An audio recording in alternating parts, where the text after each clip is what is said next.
Senator Scarr. Thank you, President. My question is to the Minister representing the Minister for Immigration, Senator Watt. Net overseas migration for the year up to 31 March 2025 was 315,900. That is 46% higher than the 10-year average before the COVID-19 pandemic. That is 34% higher than the long-term assumption used by the Centre for Population within the Treasury Department. In an interview on ABC Insiders program on 19 October 2025, the Minister was asked whether the current level of immigration was too high. The Minister was also asked what was an appropriate level of immigration. The Minister did not provide a target number nor a range. Minister, does the government have a target number or even a target range for permanent migration and for net overseas migration for the short, medium and long term? Thank you, Senator Scarr. Minister Watt. Thanks, President, and thanks, Senator Scarr. I know that Senator Scarr represents one view of immigration policy that exists within the coalition. We've got Senator Nampijinpa Price up the back there who's got a different view, and got Mr Hastie over there with a different view, and then probably Senator Sharma has a different view. Senator Antic's got a different view. Minister Watt, please resume your seat. Senator Scarr. Direct relevance. I'll draw that minister to your question, Senator Scarr. Minister Watt, please continue. But what I can say is that the Albanese government has one view, which is that we have worked hard to reduce net overseas migration, including through changes to international student numbers that were opposed by the coalition. So yet again we've seen the coalition argue for one thing and do another. We're not going to take lectures on this or any other policy from a divided rabble of a coalition. Thank you. Order. Order. Thank you, Minister Watt. Senator Scarr, first supplementary. Thank you, President. I note we didn't get a target number or a range. In its own migration strategy, the government committed to developing a principles-based multi-year planning model for permanent migration to improve collaboration with states and territories.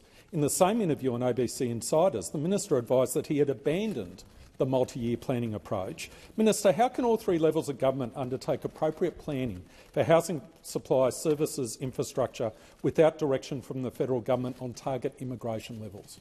Thank you, Senator Scarr. Minister Watt. Well, Senator Scarr, the facts tell this true story, which is that the most recent data shows that net overseas migration is around 17,000 below Treasury's forecast for the first 3 quarters of 2024-25. Net overseas migration has now fallen for 6 quarters in a row in annual terms, and it's over 40% down on its peak. So the government does recognise that steps did need to be taken to fix the broken, discredited, corrupted immigration system that we inherited from the coalition, and those figures show that we're doing that. Senator Scarr, second supplementary. Thank you, President. Again, I note no target or range was provided. When the minister announced the permanent migration program for the current year, he made an announcement of 3 sentences, less than 100 words. Minister, do you agree it is in the national interest, especially now with heightened concerns, for the government to provide a detailed statement of reasons for its immigration policy settings, including how it is balancing pressures on housing supply, services and infrastructure with addressing skill shortages? Thank you, Senator Scarr. Minister Watt. Well, again, seriously, are we expected to take lectures from people who like to, in their home cities, spend a lot of time with multicultural communities, but when they come down to Canberra, vote with people Minister who Watt. want to limit Indian Minister migration? Watt. Senator Scarr. Direct. President, direct relevance. Direct relevance. Thank you, Senator. Order. Order. Senator Scarr, the minister has only just begun his response. I will listen carefully to his answer, and if necessary, I'll draw him to your question. Minister Watt, please continue. We'll be ready to take lectures from the opposition on matters involving immigration when they can work out just one policy rather than Senator Nampijinpa Price's policy, Senator Scarr's policy, Mr Hastie's policy, which is all about taking over the leadership from Susan Lee. Thank you, Senator Watt. Senator Ruston, I assume you're rising. I will draw the minister to Senator Scarr's question. You've finished. Senator Ananda Raja. Thank you, President. My question is to the Minister representing the Prime Minister, Senator Wong. A focus of the Albanese Labor government's first term was strengthening Medicare after a decade of neglect. How is the government delivering access to quality, affordable health care for even more Australians? Thank you, Senator Ananda Raja. Minister Wong. Thank you, Senator Ananda Raja. We know that you, in particular, are someone who understands the health system firsthand, and you understand how important it is for the government to build an even stronger Medicare for Australians. And while those opposite continue to focus on themselves and engage in multiple media interviews about themselves, we on this side are focused on delivering affordable, quality health care for Australians, making medicines cheaper for all Australians, record investments in bulk billing, and of course, as we all know, and this is hard to hear for them, isn't it? On the 1st of November, last Saturday, the beginning of our Medicare bulk billing practice incentive program, an $8.5 billion investment, the single largest investment in Medicare since a Labor government established it 51 years ago. Now, what does this mean for Australians? The tripling of the bulk billing incentive for all Australians. It means the introduction of an additional incentive payment for practices that bulk bill every patient. It means that 9 in 10 GP visits will be bulk billed by the end of the decade, and it means that 3 times more practices across Australia will be fully bulk billing practices, like the One Healthcare Clinic in Woodside, which has already declared, with the help of the incentive payment, it will move to a fully bulk billed practice. Mr. President, already around 1,000 clinics have indicated they are moving to full bulk billing in coming weeks after having previously charged gap fees. That is a Labor government in action. And the number is growing each day, in addition to the 1,600 clinics that already bulk bill 100% of their patients. 6 months ago, Australians voted for a government that would strengthen Medicare, and we are delivering on that commitment. Thank you, Minister Wong. Senator Ananda Raja, first supplementary. Thank you, President. The Albanese Labor government opened 87 Medicare urgent care clinics in its first term. These clinics have made a big difference in communities right across Australia, giving Australians access to care quicker and for free. How is the government, Senator Wong, continuing to deliver on its commitment to strengthen Medicare by establishing even more Medicare urgent care clinics? Thank you, Senator Ananda Raja. Minister Wong. Thank you, President. Thank you, Senator Ananda Raja, for the supplementary. And in October, we passed a very important milestone. We saw Australians clock up 2 million visits. 2 million visits to our Medicare urgent care clinics across the country. And as you said, Senator, we opened 87 in our first term, and we are on track in this term to open another 50. And what it means for Australians is that those in need of urgent care that is not life-threatening can get help much more conveniently, much more quickly and for free. And in my home state of South Australia, this is already making a difference. We're delivering on the new Labor Member for Sturt's campaign commitment to open a Medicare urgent care clinic in Adelaide's eastern suburbs. We're opening 2 more in Victor Harbour and in Whyalla, and I'm sure Senator Ruston will be very pleased about this, because that helps take pressure off local hospitals, and almost half of them Thank you, Minister. The time for answering has expired. Senator Ananda Raja, second supplementary. Thank you, Senator Wong. Clearly strengthening Medicare by improving access to quality, affordable health care is a key focus of the Albanese Labor government. How will the government continue to strengthen Medicare and guard against efforts to undermine it? Minister Wong. Thank you for the question. Well, we all know Medicare was hard-fought. Medicare was hard-fought. We had to build it twice because the coalition in government destroyed the first effort to establish it. And we all remember John Howard called bulk billing a rort. Peter Dutton tried to end bulk billing with a GP tax. And Peter Dutton's successor as the health minister, now leader of the opposition, chose not only not to repair the damage but actually to make it worse, extending the Medicare rebate freeze, the only health minister in Medicare's history never to lift that rebate, not even once. And the result was predictable: bulk billing in free fall and pressure on families kept rising. For us on this side, universal health care is not negotiable. Medicare is for all Australians, and Labor will always fight for it. Has expired. Senator Canavan. Thank you, Madam President. My question is to the Minister representing the Minister for Climate Change and Energy, Senator Ayres. AEMO estimates that increases of up to 55% for overhead transmission line projects are likely compared to its 2024 integrated system plan. AEMO has stated that, I quote, increases in costs for electricity transmission network development would impact bills for electricity consumers. Minister, given that electricity prices and bills have increased by more than $1,000 under Labor, how much more will families pay to deliver your government's 82% renewable energy target? Thank you, Senator Canavan. Minister Ayres. Well, Senator Canavan, President, was the then member of the government who pointed out that electricity prices for industrial energy users went up by 91% under the last government. We certainly won't be taking lectures on energy policy from the supporters of the former government, who had a decade of dysfunction and disinvestment, which has had profound impacts for Australian industry. What industry and households can be certain of is that a certain plan that's focused on investment certainty will deliver a much better outcome. Thank you, Senator Ayres.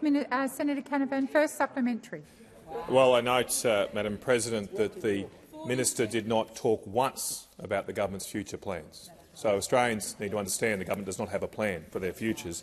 And on 24th of September 2022, the Minister advised Australia would need to install 22,000, the Minister for Energy, 22,000 solar panels every day and 40 wind turbines every month to reach the government's targets.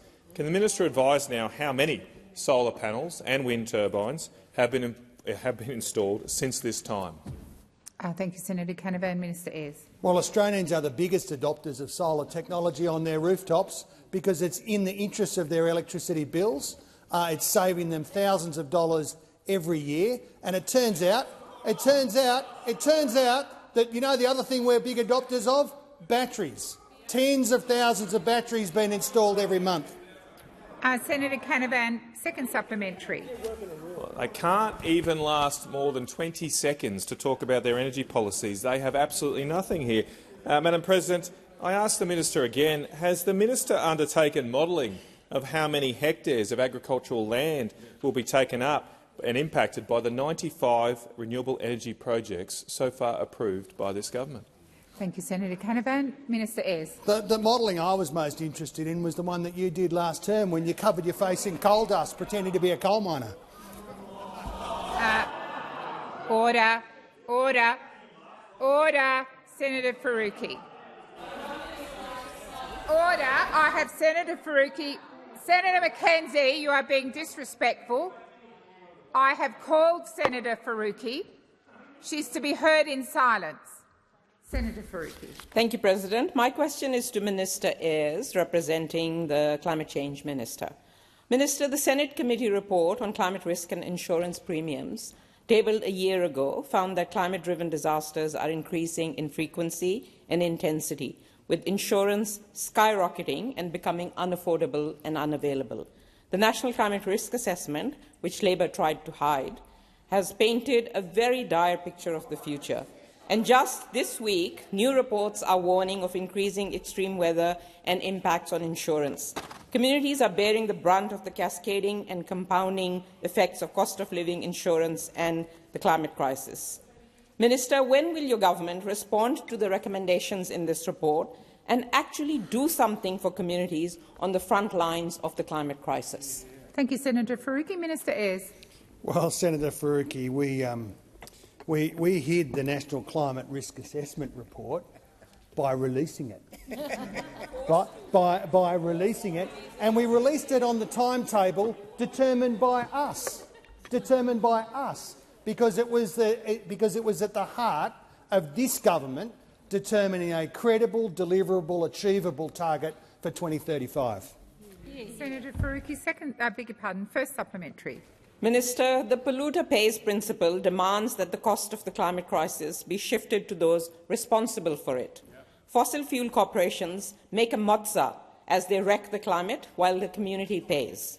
When will your government force coal and gas companies to pick up the tab for the climate damage that they are causing and contribute to disaster mitigation, resilience and the cost of rising insurance? Thank you, Senator Faruqi. Minister Ayres.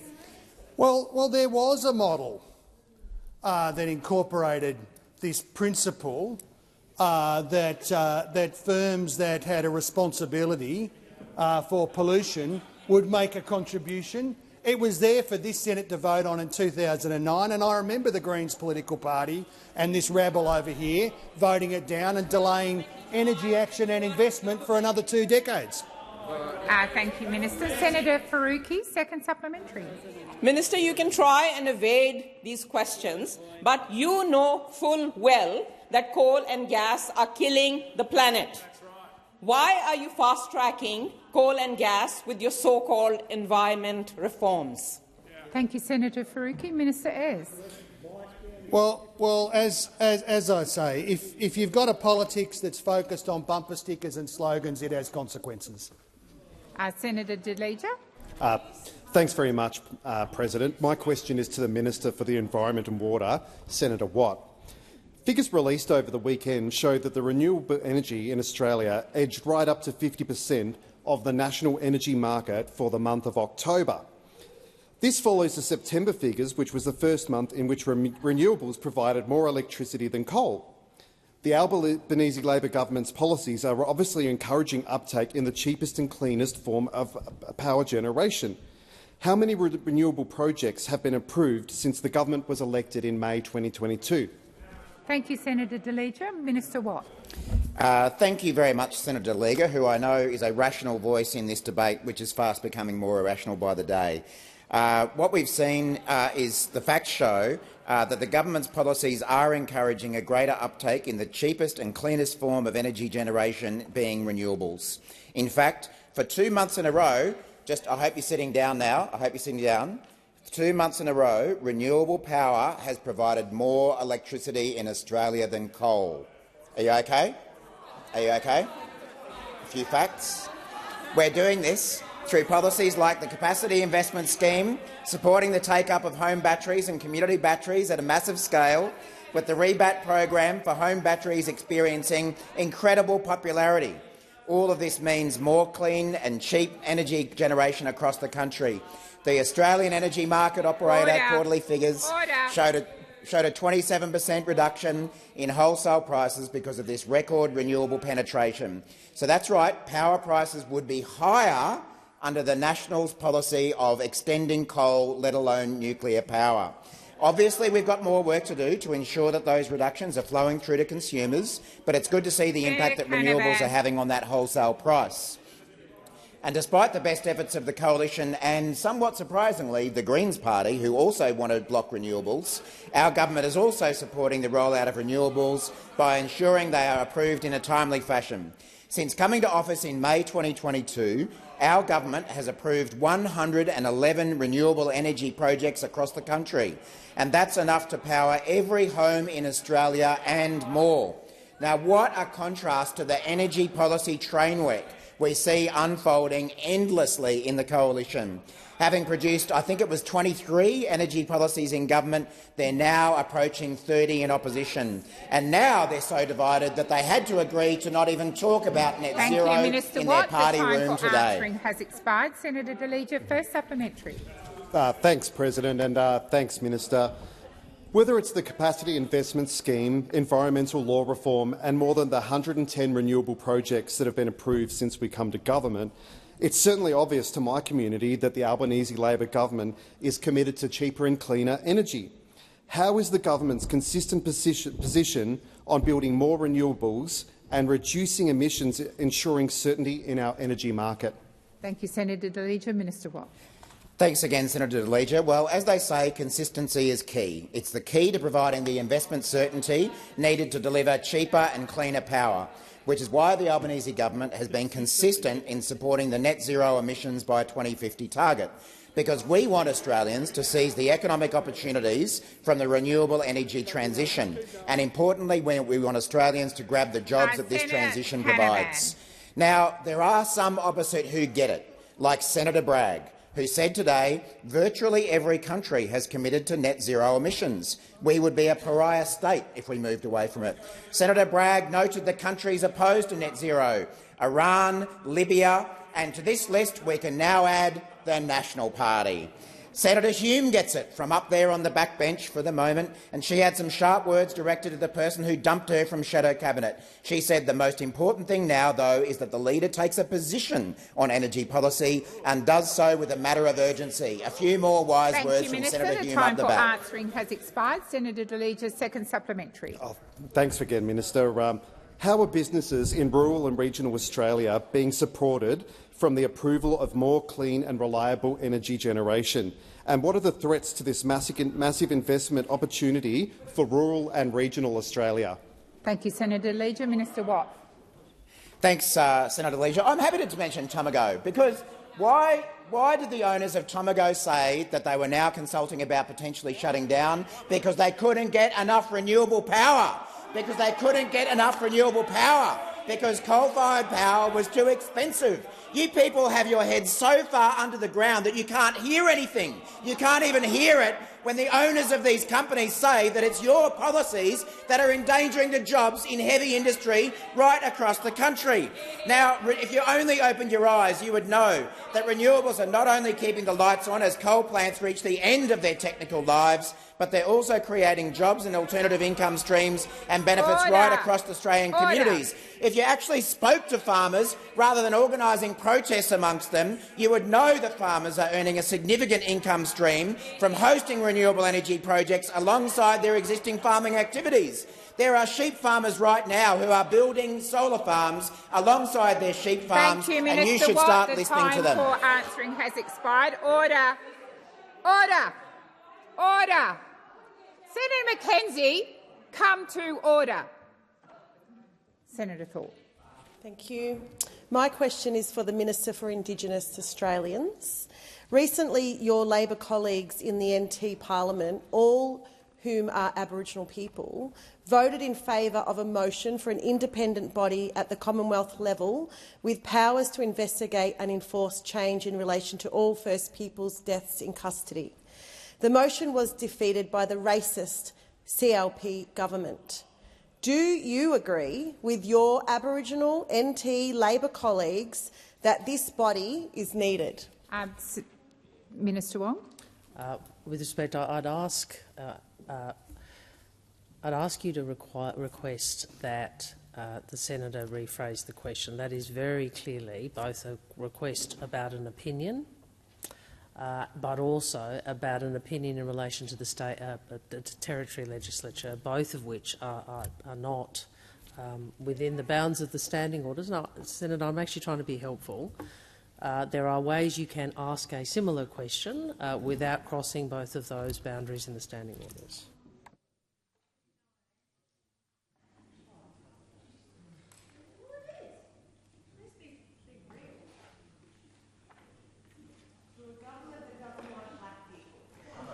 Senator Thorpe, the intention of your question is clear, and that is it the intention of the government to establish a body?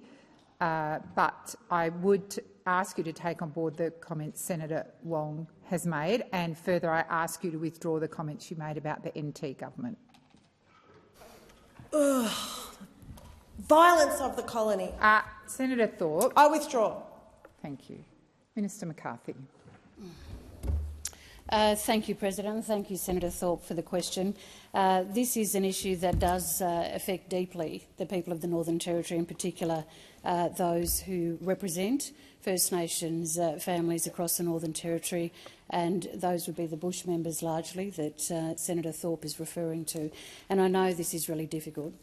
My job, though, President, is to make sure that in terms of justice and the issues that are raised around incarceration and deaths in custody is a focus that is right across every state and territory jurisdiction, and my role is to work with both the Northern Territory and all of the other states and territories about the concerns we have at the Commonwealth level about those high rates of incarceration. Thank you, Minister. Have you completed your answer? Senator Thorpe, first supplementary. I had a point of order. Well, the minister's completed her answer. Before she sat down, I stood up, President. Senator Thorpe. And I had a point of order. Senator Thorpe, the minister has resumed her seat. I'm going to invite you to put your first supplementary. Your Prime Minister was recently asked about taking Commonwealth actions on deaths in custody. He used the excuse that he needs to be convinced that people in Canberra know better than the people in the NT. Now NT, Aboriginal members of your government, Labor, are calling for Commonwealth action. Will federal Labor act, or what? Thank you, Senator Thorpe. Minister McCarthy. Thank you, President, and thank you, Senator Thorpe. I do believe I answered the substantial part of your question in your previous one. Yes, we are acting in terms of the relationships that we are trying to, through the Coalition of Peaks, through my work with Pat Turner as co-chair, to deal with the high rates of incarceration and the concerns we have around deaths in custody. The Prime Minister is supportive of this, my colleagues are supportive of this, and I am working and continue to do so, as I do also with Senator Thorpe, to try and make a difference in terms of the justice issues in the states and territories. Thank you, Minister. Senator Thorpe, second supplementary. Last week we heard the heartbreaking and angering news that yet another First Nations person has died in custody, and they keep dying in custody. A young 21-year-old woman with her whole life ahead of her was killed in custody.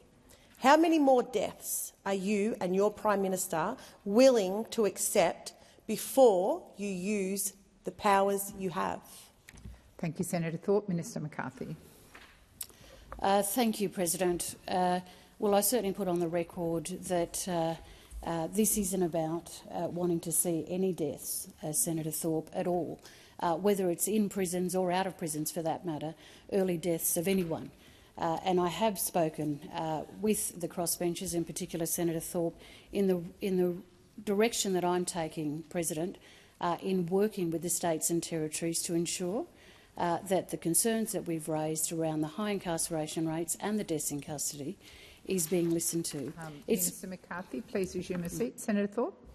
Just want to know when you're going to use the powers. Senator Thorpe, why are you on your feet? Yes, President, obviously I'm on my feet. No, but what are you on a point of order for relevance. The question is whether the minister is going to use her federal powers to stop the deaths that continue to rise of Aboriginal people in custody. Thank you, Senator Thorpe. The minister is being directly relevant to your question. Minister McCarthy. Thank you, President. And in the preparation that I am doing in regards to the Joint Council meeting with the Coalition of Peaks, of course, the federal funding, that's the relationships that we have with state and territories, is an area that I am looking at and trying to work with my colleagues to see if we can absolutely hold states and territories to account. Thank you, Minister. Senator David Pocock. Thanks, President. My question is to the Minister representing the Minister for Aged Care and Seniors, Senator McAllister. Minister, I've been approached by a family in Canberra who are desperately seeking a place in residential care for their father. He's in his 80s and living with dementia. His wife, also in her 80s, is struggling to care for him. She herself is living with MS and is no longer strong enough to help him dress or shower. They have now approached every single aged care facility here in the ACT, and they've all turned this man down, every single one. He was briefly given a place, but after one night was asked to move out. His dementia is apparently too troublesome for aged care facilities. Minister, what can be done for this family or any family in this situation? Thank you, Senator Pocock. Minister McAllister. Thanks very much, President, and I thank Senator Pocock for the question. Senator, I think in the way that you phrased your question, you understand that I wouldn't seek to provide a direct response to the circumstances you described for this individual family. It's for a number of reasons. I don't have all of the information about all that's transpired, and I also wouldn't discuss a person's circumstances in a public forum. But I can tell you that the government understands very clearly the need to reform the aged care system because of the increasing demands on that system. And it's why we have stepped through the reform process that we have in a bipartisan way with those opposite. As you know, the new Act came into force on the 1st of November, and it includes a range of provisions, and most important amongst those are the measures that are designed to make sure that the aged care system can operate sustainably. That's true because of the demand we expect for people who wish to age in place at home, but also to make sure that the funding arrangements for residential aged care are also such that we can see continued investment and allow that sector to expand in the way that we know it needs to expand. Thank you, Minister. Senator Pocock, first supplementary.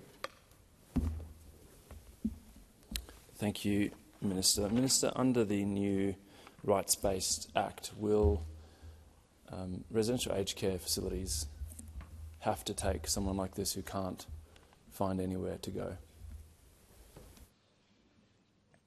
Okay. Minister McAllister. Thank you very much, President. As I indicated in my answer to Senator Pocock's primary question, I'm really not in a position to provide specific advice about a specific person in this forum, but I would invite the senator to reach out to Senator Ray. I think he's been Minister Ray. I think he's been very clear on many occasions that he is very happy to hear from parliamentarians who have examples of people who are finding it difficult in the community, and he would be pleased to hear from you in relation to this matter also. Senator Pocock, second supplementary.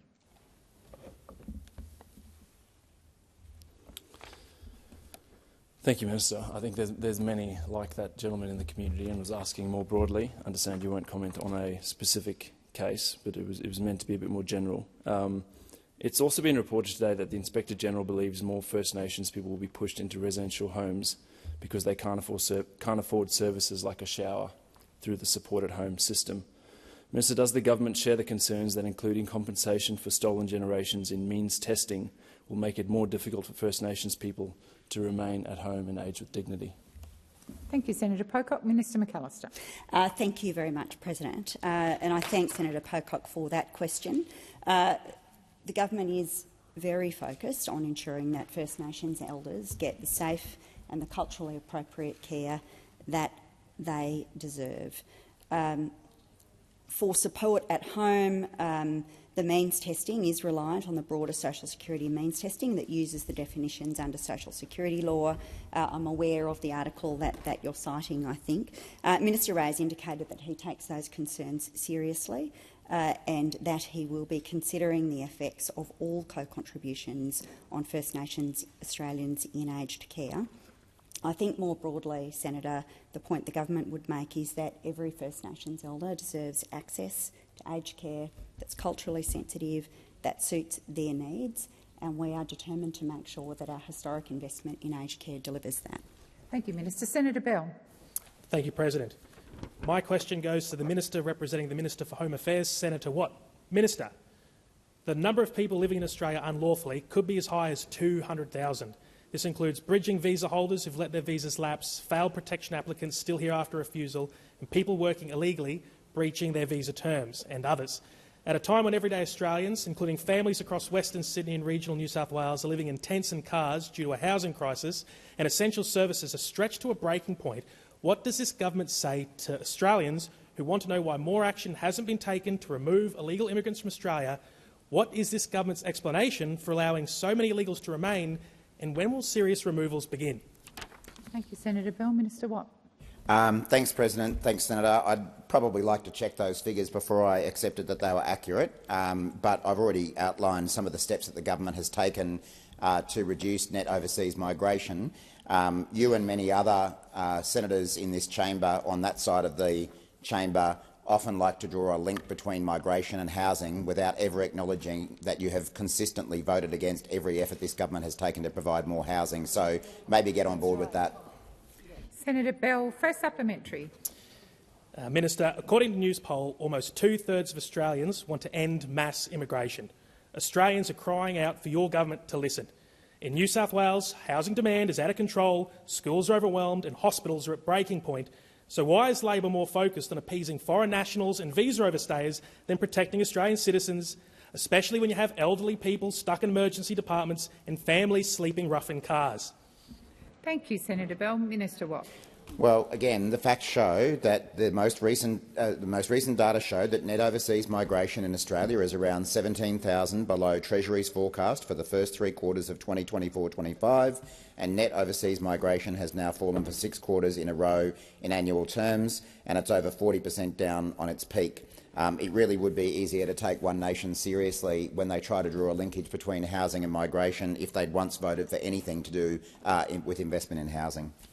Senator Bell, second supplementary. Minister, I'll just draw you back. This was a question about illegals in Australia. And look, a number that the government will admit to is there are 75,000 people living in Australia illegally, yet fewer than 5 were forcibly deported in September. Again, how can Labor justify this soft approach with everyday Australians struggling with soaring house prices, rising rents and hospitals under pressure? Is this a government working for Australians or for migration agents and university lobbyists? Thank you, Senator Bell. Minister Watt. Well, Senator Bell, I've twice now pointed out that your party has consistently voted against everything we've ever done to invest in housing, and yet you continue to draw a link between a lack of housing and migration. We do need more homes in this country. We need them for people who've lived in Australia all their lives, and we need them for new migrants to Australia. And you'd have a lot more credibility on this issue if your party hadn't opposed everything we'd ever done to invest in housing. Senator O'Neill. Thank you very much, President. My question is to the Minister representing the Treasurer, Senator Gallagher. After a decade of inaction by the Coalition, the Albanese Labor government's delivered the most ambitious housing reform in generations. We've committed $43 billion to make it easier to buy, better to rent and build more homes, helping over 185,000 first home buyers, boosting rent assistance by nearly 50% for 1 million households, and driving a national target of 1.2 million new homes. How is this plan assisting Australians to get into home ownership? Minister Gallagher. Thank you, President. I thank Senator O'Neill for the question on the important area of the Commonwealth's investment in housing and for all the advocacy that goes into our policy development from my colleagues that sit here today in the chamber. We know that the pressures in the housing sector have been growing for some time. They preceded the Albanese government being elected in 2022, and we acknowledged in that campaign that home ownership felt too far away, and being a renter felt too insecure, which is why Labor has put together a $43 billion plan to build more homes, back first home buyers into home ownership and support renters. Key initiatives include, for first home buyers, the $10 billion to build 100,000 homes for first home buyers, $6.3 billion under the Help to Buy and $5.4 million for the 5% deposit scheme expansion. To boost supply, we've also provided billions of dollars to states and territories to address infrastructure backlogs and deliver new housing. To increase productivity, we have invested to accelerate the uptake of modern methods of construction and, again, invested in our commitment to incentivise states and territories to remove red tape, preventing the uptake of modern methods of construction. In social and affordable housing, we've invested to make sure that the Housing Australia Future Fund and the Social Housing Accelerator Payment is working to deliver more social housing. I hear Senator Bragg, it's taken a while to get him going, but he's there, like a horse at the Melbourne Cup, ready to go. Well, I'll be very pleased to go into the difference between the social houses that were constructed under your government when you were last in power and what we are delivering right now. Thank you, Minister. Senator O'Neill, first supplementary. Thank you so much for that answer, Minister. Under the Albanese Labor government, over 500,000 new homes have been built, including more than 5,000 social and affordable homes. And we're training more tradies, cutting red tape to make building easier. It's clear that the solution is boosting supply. How's the government's policies responding to the supply challenge? Thank you, Senator O'Neill. Order. Order.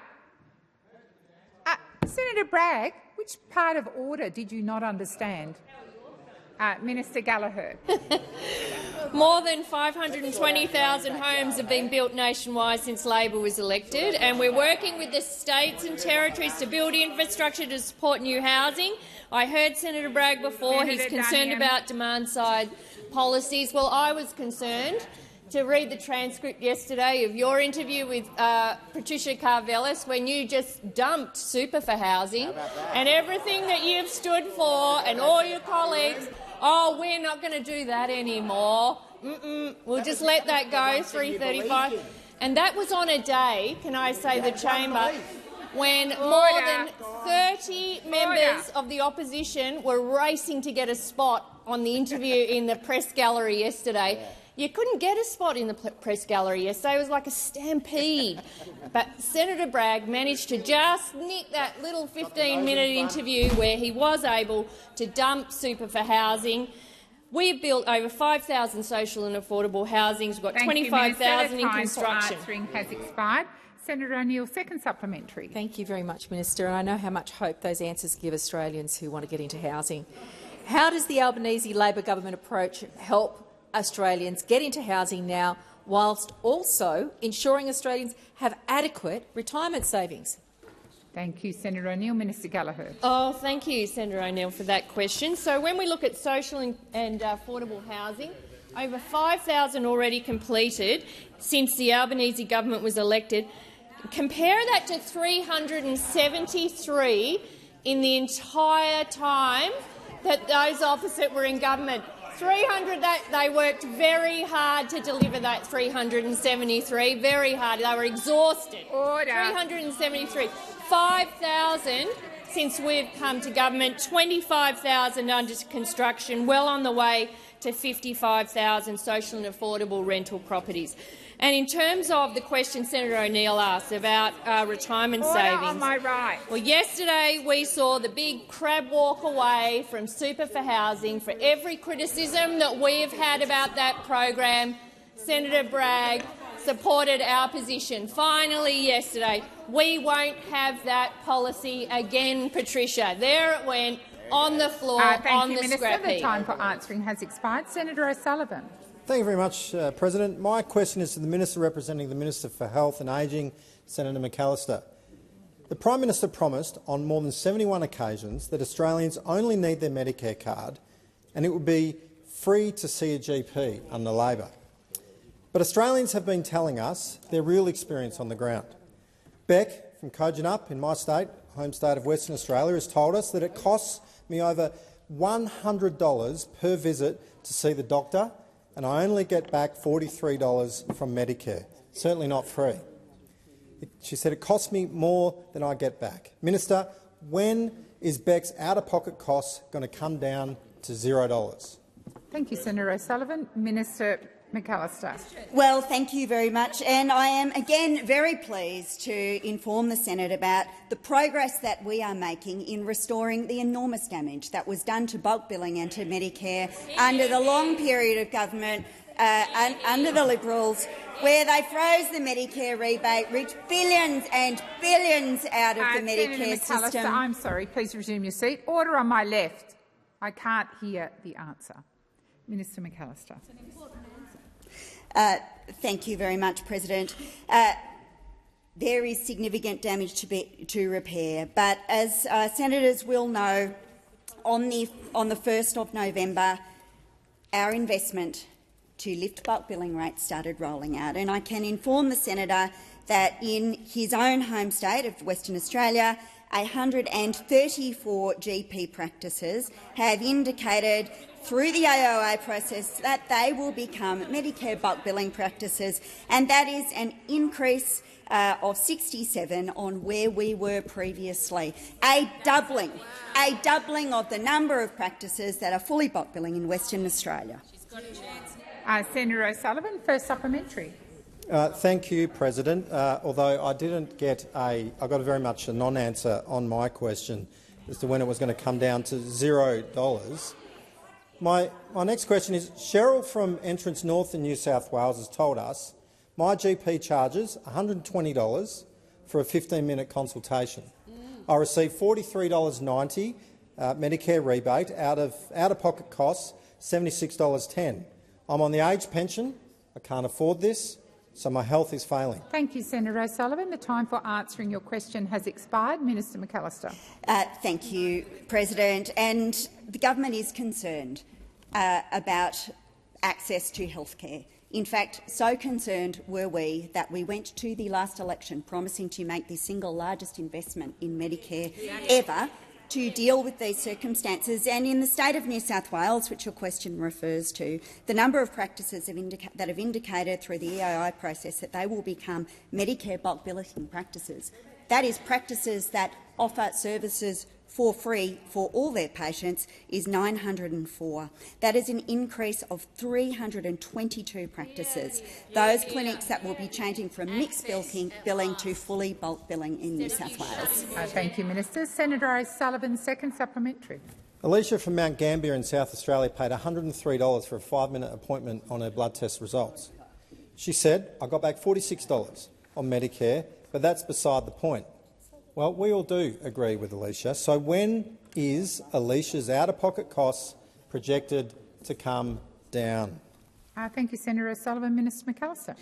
Well, I can inform the Senate that in South Australia, again, as in the other states that I have mentioned in my answers, the number of practices that intend to move from mixed billing to fully bulk billing has significantly increased. And so an additional 89 practices in South Australia have indicated that they will move to fully bulk billed practices. And what that means is for people attending those practices, their services that are bulk billed will be free. Senator Shoebridge. My question is to the Minister representing the Minister for Defence. Minister, the Nightly reported yesterday that the Albanese government sent an email to defence companies telling them to stop directly exporting military goods to Israel. Why, over the past 2 years of genocide, after tens of thousands of deaths and the destruction of Gaza, why did it take the Albanese government 2 years to send this email? Thank you, Senator Shoebridge. Minister Wong. Thank you, President. I think I would first say, as I have repeatedly said, Australia hasn't supplied weapons to Israel since the conflict began and for at least the past 5 years. In relation to any conditions, I believe that defence officials at the last estimates outlined the government's approach to defence exports at length, and I would refer the senator to that testimony, which he would be familiar with because I think he was present for that hearing. Thank you, Minister. Senator Shoebridge, first supplementary. Thank you, President. Noting my question was about the email that has only recently been sent since estimates, will the government send a similar email to companies involved in the F-35 supply chain who are sending weapons parts to Israel from Australia? Or will the US stop Australia from adopting this as part of a genuinely independent foreign policy? Or is there a rule against asking this question? Thank you, Senator Shoebridge. Minister Wong. Thank you, President. I think the Senator would know that nobody has told him there's a rule against him asking questions because he regularly asks them. In relation to the F-35, as the Defence Minister has said, we are one of 20 like-minded countries who operate the aircraft.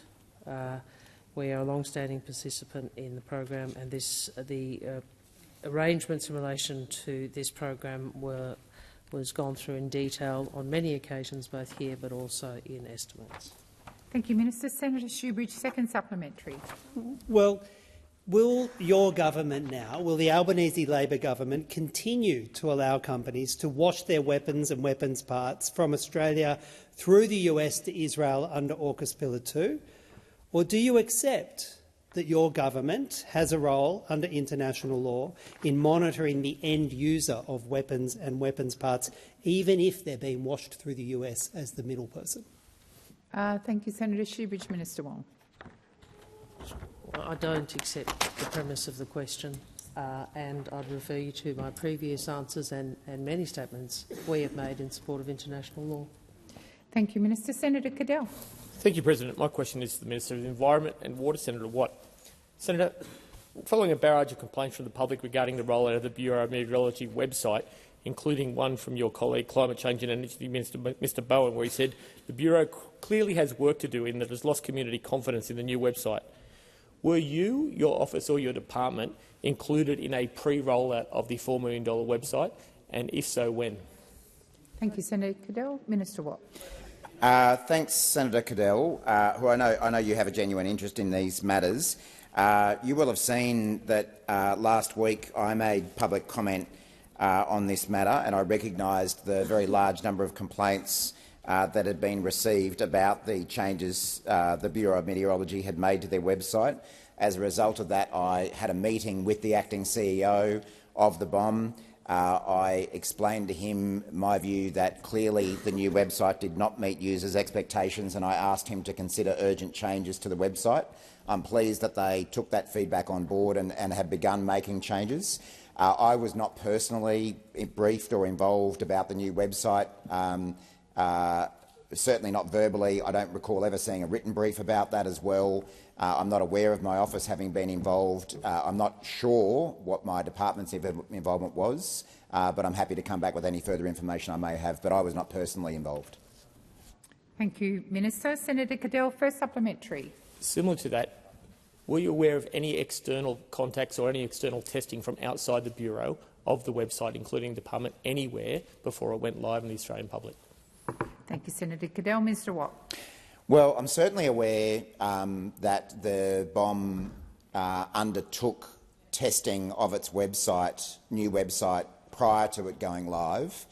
They've put that on the public record themselves, that there was, I'm not the most technologically advanced person here, but I think what's known as a beta website, effectively a draft website enabling people to provide feedback on that. There's probably many people here who know these things better than me. So I am aware that the BOM did undertake that kind of testing, but beyond that I'm not aware of any other testing that occurred. If there's anything I can add to my answer, I will. Senator Cadell, second supplementary. You mentioned that you called the BOM for answers about what had gone on and reviewing that policy. Why did it take a public outcry and the failures around the Brisbane storms before you did that? Thank you, Senator Cadell. Minister Watt. Well, the BOM itself has said that in the testing of its website that it undertook prior to it going live, that the feedback they had received had been extremely positive. Clearly, that was not the experience of Australians, including in South East Queensland when some very severe storms came through.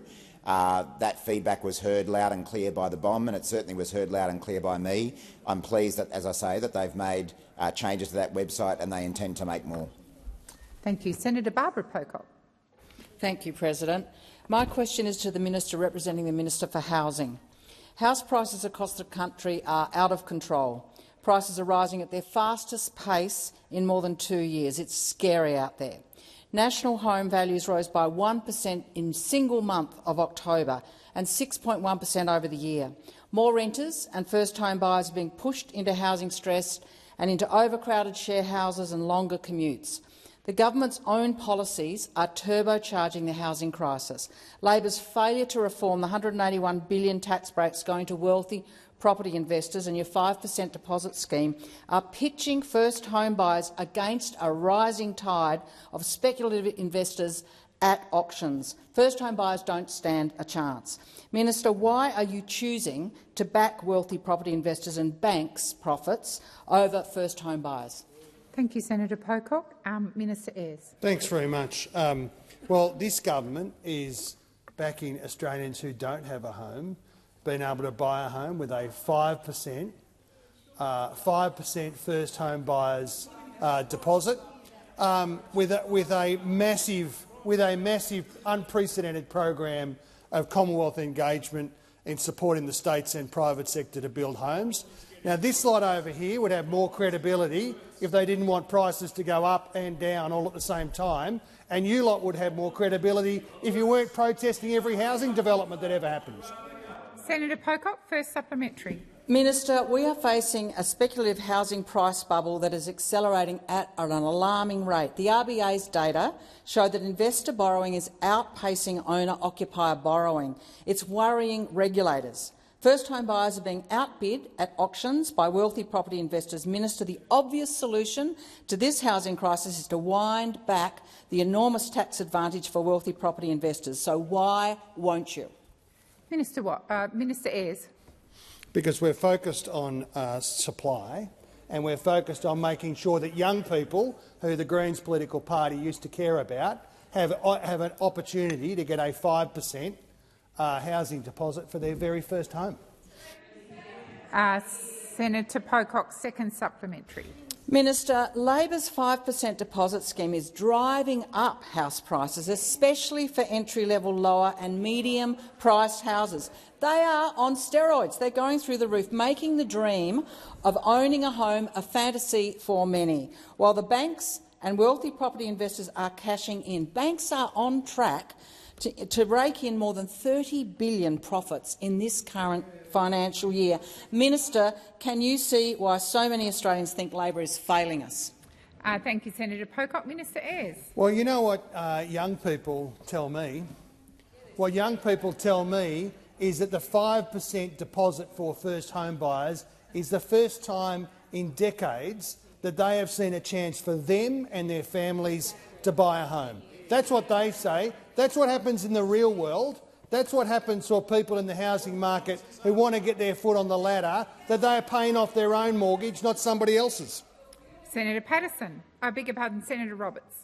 Sorry, Senator Patterson. Thank you, President. My question is to the Minister for Foreign Affairs, Senator Wong. Last week, Minister, the Prime Minister Albanese called Communist China a friend. A recent study shows that in every 12 days China produces Australia's yearly carbon dioxide output. Each year China increases its carbon dioxide output. China has 66 coal-fired power stations to every one of Australia's and is building more. Australians have been asked to sacrifice our living standards, power bills and manufacturing jobs on the altar of net zero. Minister, what have you threatened to levy on China if they don't do the same thing your government is asking Australians to do and stop using our coal?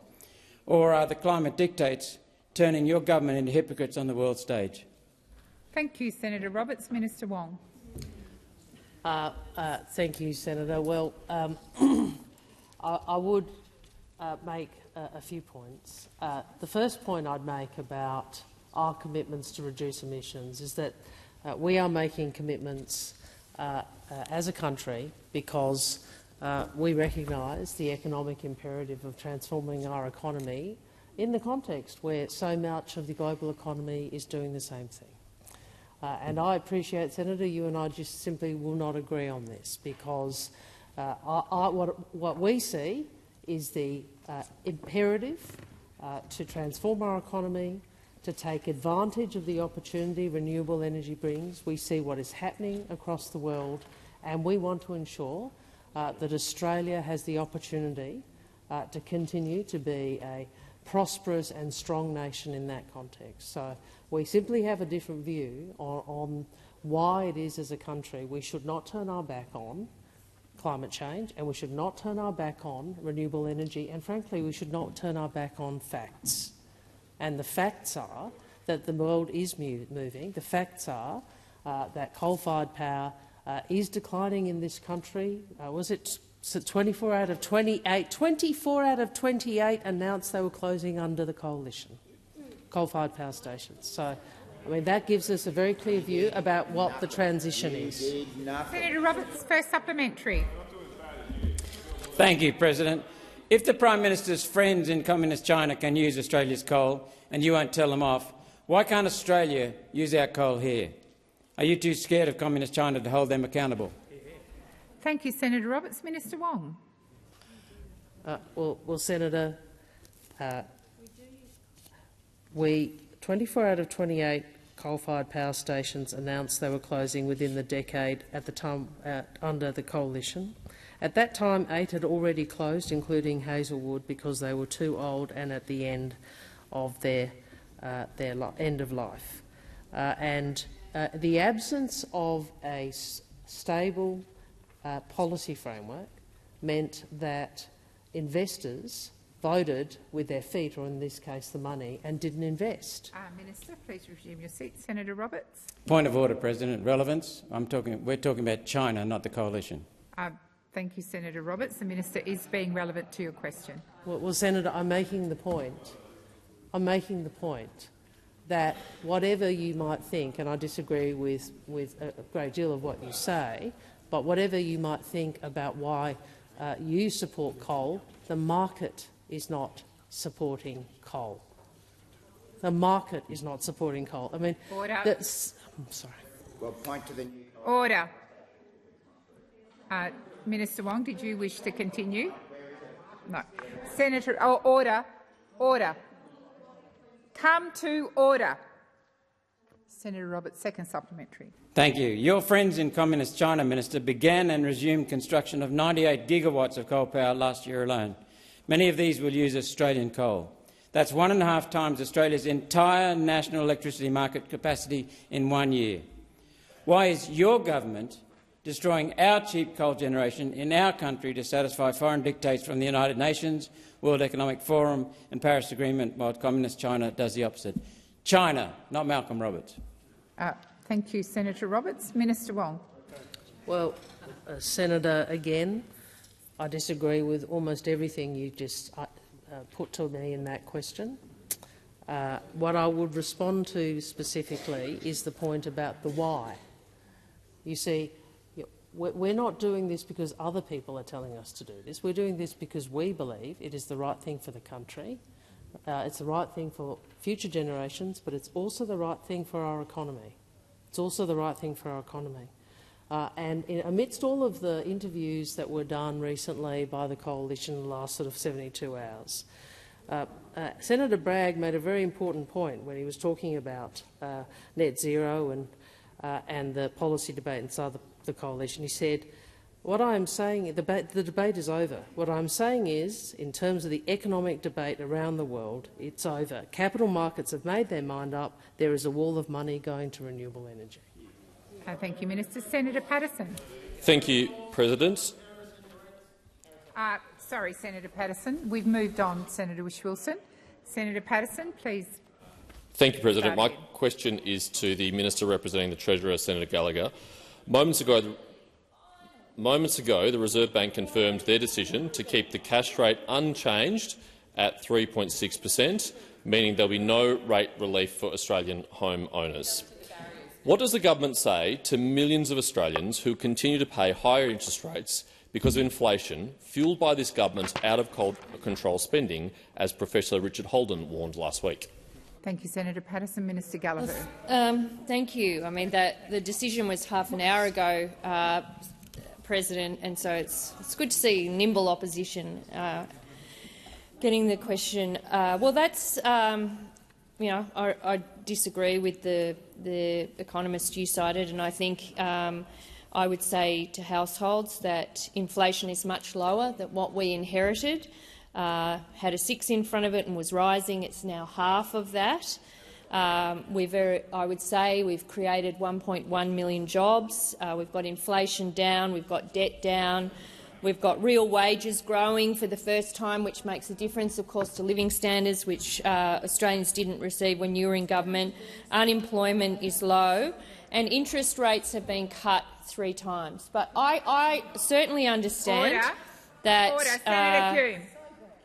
And Ruston. Well, that's not the point I'm making, Senator Ruston. You can interject that, but that is not the point I'm making.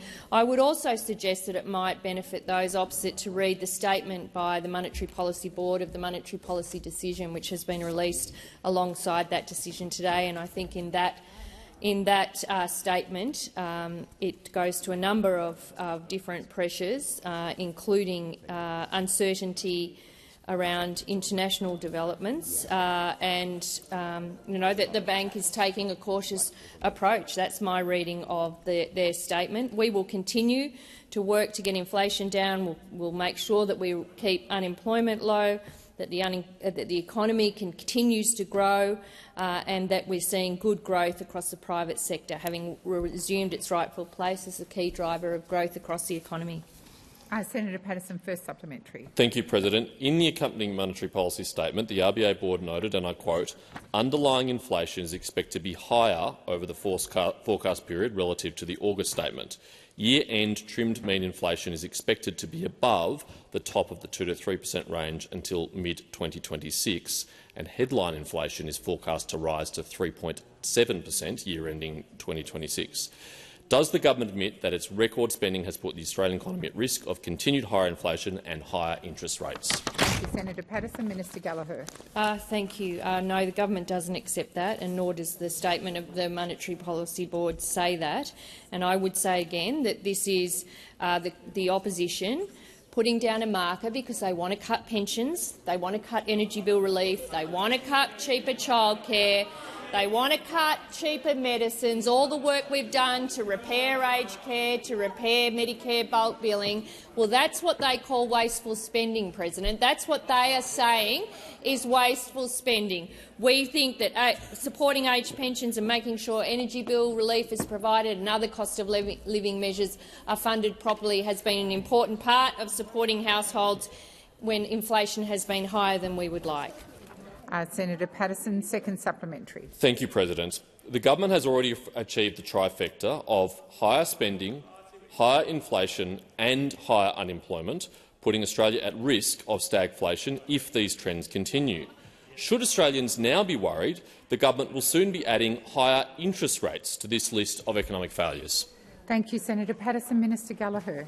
The opposition have never not liked an approach to talk down our economy. At any opportunity they get, nothing gives them greater pleasure than to stand up and try to start a scare campaign. That's what they love. That's what they live for. When they're not killing themselves and running to give an interview up in the press gallery to do over the person that sits next to them in question time, when they're not doing that, they're starting a scare campaign. What I would say to Senator Patterson is inflation is down, debt is down, wages are growing, unemployment is low, and interest rates have been cut 3 times. There is more work to do, and this government is doing it. Minister Wong.